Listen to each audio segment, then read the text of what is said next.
తాకట్లో ఉన్న బంగారాన్ని విడిపించి ఆ రోజున మార్కెట్ ధర కట్టి మిగిలిన డబ్బును మీకు అందిస్తుంది కొమ్మూరి గోల్డ్. పోకిరిలాగా లేదు అంటున్నారు. పోకిరిలో ఏముందని చెప్పి నేను 2 సార్లు సినిమా చేసుకొని చూశాను. నాకేం కొత్తగా అనిపియలేదు. నేను తీసే సినిమాలు బాగానే తీస్తున్నాను. ఎందుకు ఆడట్లేదో తెలియట్లేదని ఒక స్టేట్మెంట్ ఇచ్చారు ఆయన. అంటే అసలు పూరి జగన్నాథ్ గారి టచ్ కానీ, ఆ మేకింగ్ కానీ ఎక్కడో ఆ స్పార్క్ మిస్ అవ్వడానికి కారణం ఏంటి? మీరు ఎడిటర్గా ఇంత ట్రావెల్ అన్నారు కాబట్టి మీరేం అబ్జర్వ్ చేశారు? పూరి జగన్నాథ్ ఇది ఆల్రెడీ నేను చెప్పానండి మిగతా ఇంటర్వ్యూలో. పూరి గారి దగ్గర ఏంటంటే ఆయన ఏటీఎంకి వస్తే కూర్చుంటే ఆయన కథ తెలిసి ట్రిమ్ చేస్తుంటాడు సినిమాని. ఇది అక్కర్లేదు తీసేయండి, ఇది అక్కర్లేదు తీసేయండి అంటుంటాడు. ఆయనకి తెలుసు కాబట్టి. మిగతా డైరెక్టర్లకి ఈయనకి తేడా ఏంటంటే అదే, మిగతా వాళ్ళందరూ ఉంచమంటారు, ఈయన సినిమా చూస్తున్నప్పుడు ఇది అక్కర్లేదు తీసేయండి, ఇది అక్కర్లేదు తీసేయండి అంటూ ఉంటాడు. ఆయన్ని లేదు సార్, ఇది సినిమా ఆడిటోరియంకి అర్థం అవ్వదండి, మీరు కథ తెలిసి మీరు ట్రిమ్ చేస్తున్నారు అని ఆయన్ని ఆపాలి. అది మరి నాకు తెలిసి ఒకవేళ వీళ్ళు ఆపట్లేదేమో అని నా ఫీలింగ్. కొత్త ఎడిటర్లు అంటే మేబీ నేను చెప్పడం తప్పు అవ్వచ్చు, ఓకే, నాకు తెలియకంటే మాట్లాడకూడదు.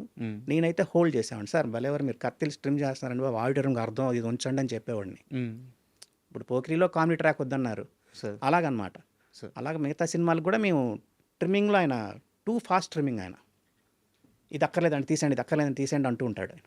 ఆయన్ని హోల్డ్ చేయాలి, సార్ ఇది కథగా అర్థం అవ్వదండి ఉంచండి అని. అలాంటివి ఆయన దగ్గర కొంచెం అది మైనస్ అని నా పర్సనల్ ఫీల్ అండి. సో మేబీ నేను రైట్ అవ్వచ్చు, రాంగ్ అవ్వచ్చు, ఆయన్ని హోల్డ్ చేయాలి. సార్ దిల్ రాజు గారి అసోసియేషన్తో మీకు స్టార్ట్ అయింది ఆర్య నుంచే? ఆర్య నుంచి. ఆర్యలో హీరో క్యారెక్టరైజేషన్ చాలా అప్పటి వరకు కొత్తగా ఉంటుంది. మీరు ఆ సినిమా చూసిన తర్వాత ఎడిటింగ్ రషెస్ చూసి ఎడిటింగ్ స్టార్ట్ చేసే ముందు కానీ లేదా చేసే క్రమంలో కానీ ఈ డైరెక్టర్ ఎవరో మామూలుడు కాదు అనే ఒక ఫీల్ ఎప్పుడన్నా కలిగిందా మీకు? చెప్పాం మేము. నాకు ఆర్య ఫస్ట్ షెడ్యూల్ తర్వాత ఆపారు సినిమా వాళ్ళు. ఓకే, ఎక్కువ కన్ఫ్యూజన్గా వెళ్తుంది అటా ఇటా, ఏంటి అసలు బాగుందా బాగాలేదా అంటే, నేను సినిమా చూసి నాకైతే నేను చాలా స్ట్రాంగ్గా చెప్పా, చాలా బాగా చేసినట్టు సార్, చాలా బాగుంది సార్ సినిమా అన్న. పెద్ద హిట్ అవుద్దండి అని అన్న. అవి ఉంటాయండి. ఆయన దిల్ రాజు గారిది, ఆయన కూడా సురేష్ బాబులా చాలా ఓపెన్గా తీసుకుంటారు. ఆయన పన్నీ వాసు చాలా చాలా ఓపెన్గా తీసుకుంటారు. మనం ఏం చెప్పినా హర్ట్ అవ్వరు, నవ్వుతారు. ఎందుకు అని అంటారు, కూర్చోబెడతారు, మాట్లాడతారు, డిస్కస్ చేస్తారు, అవి ఉంటాయి.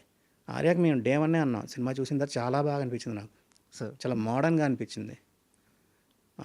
కాబట్టి మేము చాలా స్ట్రాంగ్గా బిలీవ్ చేసాం ఆ సినిమా ఆడద్దని. సూపర్. అయితే నాకు ఇంకో డౌట్ వచ్చేసి మన భద్రా సినిమా గురించి సార్. ఒక పరిపూర్ణమైన స్క్రిప్ట్ అనిపిస్తుంది నాకు భద్రా సినిమా చూస్తే.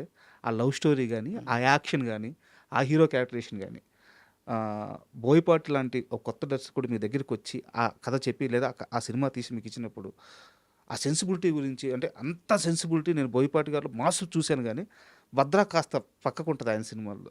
భద్రా సినిమాతో మీ ఎక్స్పీరియన్స్ చెప్తారా? బాగానే, మాకేమి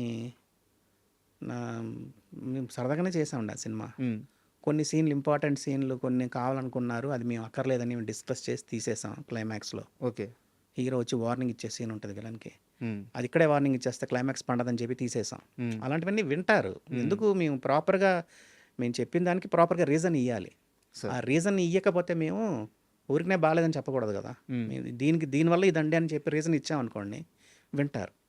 అంతే అండి. అది ఆ సినిమా అన్ని సినిమాలకి డిస్కషన్ అనేది ఉంటుంది ఎడిటింగ్ రూమ్లో, ఎందుకు ఏంటి అనేది ఉంటుంది. ఆ డిస్కషన్ ప్రాపర్ మేము ఏదో సినిమా జనరల్గా బాగాలేదని చెప్పాం, సార్ దీనివల్ల ఇది బాగాలేదండి రీజన్ చెప్తాం. ఆ రీజన్కి వాళ్ళ దగ్గర ఆన్సర్ ఉంటే ఓకే, ఆన్సర్ లేకపోతే మా మాట వింటారు సార్. ఇలా అయితే మీరు డిస్కషన్ అన్నారు కాబట్టి ఒక క్వశ్చన్ సార్. మాతాండ్కే వెంకటేష్ గారి దగ్గర ఒక నోట్స్ ఉంది. ఆ నోట్స్ను కానీ కొన్ని వందల సినిమాలకు సంబంధించిన నోట్స్ అది. ఆ నోట్స్ను కానీ బుక్గా తీసుకొస్తే ఇండస్ట్రీలో చాలామంది అది క్యూట్ మూమెంట్స్ కావచ్చు, ఆర్గ్యుమెంట్స్ కావచ్చు, చాలా సినిమాలకు సంబంధించిన బ్యాక్ స్టోరీస్ అది బుక్గా వస్తే అద్భుతంగా ఉంటుందని చెప్పారు. ఎందుకు మీరు దాన్ని బుక్గా తీసుకురావట్లేదు? అంటే నాకు మురళీమోహన్ గారు నేను అసిస్టెంట్గా ఉన్నప్పుడు ఆయన చెప్పాడు, నేను నావల్ ఎక్కువ చదివేవాడిని, ఇంగ్లీష్ నావల్స్ చదివేటప్పుడు ఆయన అన్నాడు, వెంకటేష్ ఒక్క సినిమా ప్రతి సినిమాకి ఎడిటర్ అయిన తర్వాత ఆయన కలిసినప్పుడు నాకు ఏం చెప్పారు, మురళీమోహన్ గారు చెప్పారు, ఒక సినిమా గురించి నువ్వు చేసే సినిమాకి ఒక పేజ్ రాయి, నువ్వు ఏం జరిగిందో రాసి పెట్టుకో, అది నీకు ఫ్యూచర్లో పనికి వస్తుంది, నువ్వు నీ తప్పులు కరెక్ట్ చేసుకోవడానికి, లేకపోతే నువ్వు రెక్టిఫై చేసుకోవడానికి, ఏదైనా సరే నీకు అది పనికి వస్తుందని అన్నారు. అందుకు మేము ఫ్రాంక్గా రిలీజ్ తర్వాత మన ఒపీనియన్ మారిపోవచ్చు సినిమా పైన. ఫస్ట్‌లో మనకు సినిమా నచ్చకపోవచ్చు. రిలీజ్ తర్వాత అందరూ బాగుందంటే మనం బాగుందనొచ్చు. అలా మారుతది కాబట్టి రిలీజ్‌కి ముందే మేము ఒక పేజ్ రాసేసుకుంటాం. ఆ సినిమాకి జరిగిన గొడవలు, డైరెక్టర్‌కి నాకు జరిగిన గొడవలు, లేకపోతే డైరెక్టర్ నన్ను మెచ్చుకున్నది, లేకపోతే మేము డైరెక్టర్ గారిని తిట్టింది, లేకపోతే ప్రొడ్యూసర్‌కి డైరెక్టర్‌కి జరిగిన గొడవలు గానీ ఒక పేజ్ రాస్తాం. ఆ సినిమాకి జరిగిన ట్రావెల్. సినిమాని మేము ఏమనుకుంటున్నాం, హిట్ అవుద్ది అనుకుంటున్నామా, ఫ్లాప్ అవుద్ది అనుకున్నామా, చూసిన వెంటనే ఏమనుకున్నాం సార్ అనేది ఒక పేజ్ రాస్తాం. రాసి పెట్టుకుంటా నేను. అదే సార్ అన్ని చాలా హిట్ 90 సినిమాలకు సంబంధించి ఉందంట. ఉంటది. అన్ని సినిమాలకు ఉంటుంది. దాంట్లో జరిగిన గొడవలు. ఇప్పుడు తొలి ప్రేమకి జరిగిన గొడవలు చేసినప్పుడు గొడవలేం కాదు. మాకందరికి సినిమా నచ్చింది. కొంతమందికి మేము సినిమా వేసాం. వేస్తే వాళ్ళందరూ 90% వాళ్ళు పడుకున్నారు సినిమాలో. తొలి ప్రేమకే తొలి ప్రేమ ఫస్ట్ ప్రీమియర్కి. ప్రీమియర్ అంటే ప్రివ్యూకి బయటకు వచ్చి ఇదేం సినిమా సార్, అసలు హీరో ఏం చేస్తున్నాడండి, అమ్మాయి ఎంట పడుతున్నాడు అంతే తప్పితే ఇంకేముందండి సినిమాలో అన్నారు. అసలు ఒక ఫీమేల్ సాంగ్ లేదు, ఫీమేల్ వాయిసే లేదు సాంగ్స్లో, అన్ని మేల్ వాయిస్లో ఉన్నాయని అన్నారు.